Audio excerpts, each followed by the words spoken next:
Community medicine में कुछ chapters हैं जिनसे सवाल लाजमी आता है and primary health care is one of them. Primary health care के जो प्रॉपर लेक्चर है उनकी रिकॉर्डिंग है, लेकिन उससे पहले मेरे हाल में या तो मैं आपको ब्रीफली डिस्क्राइब कर दूं या समरी दे दूं या लाइक आप कहते हैं कि प्राइमरी हेल्थ की डेमो दे दूं। आखिर करना क्या है इस चैप्टर में से। प्राइमरी हेल्थ केयर एक छोटा सा चैप्टर है, लेकिन इससे एक क्वेश्चन यूएचएस में लाजमी आता है, एमसीक्यू आते हैं, आपसे ऑस्ट्री में पूछेंगे। अब प्राइमरी हेल्थ केयर को हम स्टार्ट करते हैं डेफिनेशन से। डेफिनेशन में बहुत सारे इशूज आते हैं। डेफिनेशन इसकी स्टूडेंट कहते हैं लेंथी है या ये याद नहीं होती, तो आपने 3-4 चीजें डेफिनेशन में याद रखनी है और आपने वहीं से डेफिनेशन कंबाइन करनी है या कंबाइन करनी है या कंबाइन करनी है। Like primary health care shortcut में हम पीएचसी कहते हैं। अब डेफिनेशन की अगर आप बात करें तो वैसे तो बुक पे लिखा है कि primary health care is comprehensive health care. Definitely comprehensive है, कम्प्रिहेंसिव है, बेसिक हेल्थ केयर है। ये वो बेसिक नेसेसिटीज हैं, ये वो बेसिक रिक्वायरमेंट्स हैं जो हर बंदे की हैं और गवर्नमेंट ने या एजेंसीज ने या अथॉरिटीज ने हर बंदे को ये सर्विसेज प्रोवाइड करनी है। These are the basic requirements. आपने इसमें याद क्या करना है? पहली बात ये है कि 3 पॉइंट्स आप दिमाग में रखें। Number 1 is community participation. Community participation इसका सेंटर है। अब कम्युनिटी कब पार्टिसिपेट करेगी? जब उनके लिए एक्सेप्टेबल हो या अफोर्डेबल हो।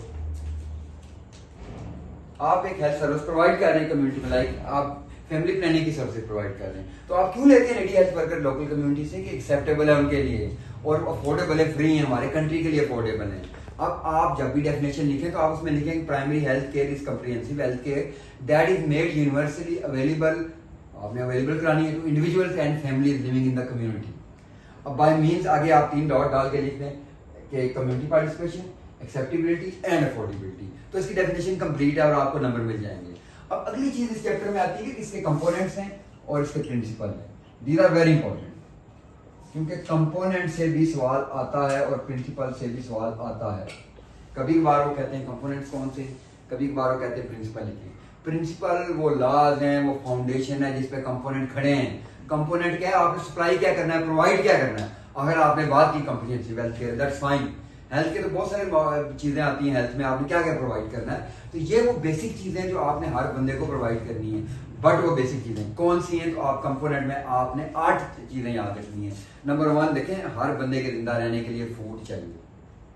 तो आप पहला कंपोनेंट देखें, आप दिमाग पे जोर डालें और सोचें कि हमारी बेसिक रिक्वायरमेंट क्या है। Food and water. खाना और पानी नहीं होगा हम सर्वाइव नहीं कर सकते। सो पहला कंपोनेंट है provision of food, water and sanitation. हर बंदे को आपने फूड, वाटर, सैनिटेशन की सर्विस प्रोवाइड करनी है। आगे चलें तो हेल्थ एजुकेशन की बात करें। आज का दुनिया बड़ा हेल्थ एजुकेशन की बात कर रही है, अवेयरनेस की बात कर रही है, प्रिवेंशन की बात कर रही है। लोगों को एजुकेशन देंगे, डिजीज प्रिवेंट हो जाएगी, अदरवाइज नहीं होगी। उसके बाद family planning services. Population grow हो रही है, पॉपुलेशन एक्सप्लोजन आ रहा है, आपने कंट्रोल करना है। अब उसके लिए maternal and child health care services, these are very important. Mother और चाइल्ड के हेल्थ केयर की बात हमेशा की जाती है। फिर आपने वैक्सीनेशन करनी है इनकी। देखिए, आपने फूड एंड वाटर से स्टार्ट किया, हेल्थ एजुकेशन पे आप गए, मैटरनल चाइल्ड हेल्थ पे गए, फैमिली प्लानिंग पे गए, वैक्सीनेशन पे गए। अब आपने देखें इन सारे कामों के लिए दवाइयों की जरूरत होती है, तो बेसिक ड्रग्स, एसेंशियल ड्रग्स की आप बात करेंगे और लोकल लेवल पे एंडेमिक कंट्रोल की आप बात करेंगे। तो ये बेसिक कंपोनेंट हैं। और याद रखें आजकल मेंटल हेल्थ का कंपोनेंट ऐड किया गया है। तो ये कंपोनेंट आपने इस तरह याद रखने के A to Z आपको चाहिए क्या, आपने स्टेप बाय स्टेप जानना है। तो मैं दोबारा रिवाइज करा दूं। पहला है provision of safe food, water and sanitation. Next is health education. Next is family planning. फिर आपकी मैटरनल चाइल्ड हेल्थ केयर है, फिर वैक्सीनेशन है, फिर एसेंशियल ड्रग्स है, फिर लोकल लेवल पे एंडेमिक कंट्रोल है। मैंने कुछ मे भी मिस किया हो, लेकिन आप देख लीजिएगा। अब उसके बाद प्रिंसिपल, किस बेस पे आपने सप्लाई करनी है। देखिए, हर बंदे को एक जैसी सर्विस की जरूरत नहीं होती। आप पॉपुलेशन के डायनामिक्स देखें, कंपोजिशन डिफरेंट है। हमारी पॉपुलेशन में बच्चे हैं, बूढ़े, मेल हैं, फीमेल हैं, हर एज के बंदे हैं। तो इसमें आप देखिए इक्विटी नंबर 1। अब प्रिंसिपल की आप बात करें तो उसमें इक्विटी आता है। इक्विटी का मतलब क्या है? इसका सवाल आता होता है according to needs, according to demand, according to requirement. Simple सी बात है, 10 बंदे, हर बंदे के पाँव का नंबर एक नहीं होगा। किसी का 8 नंबर जीता है, किसी का 10 नंबर जीता है। खाना 4 बंदों का है, भूख 2 को लगी है, तो किसको प्रोवाइड करें? जिसको भूख लगी होगी।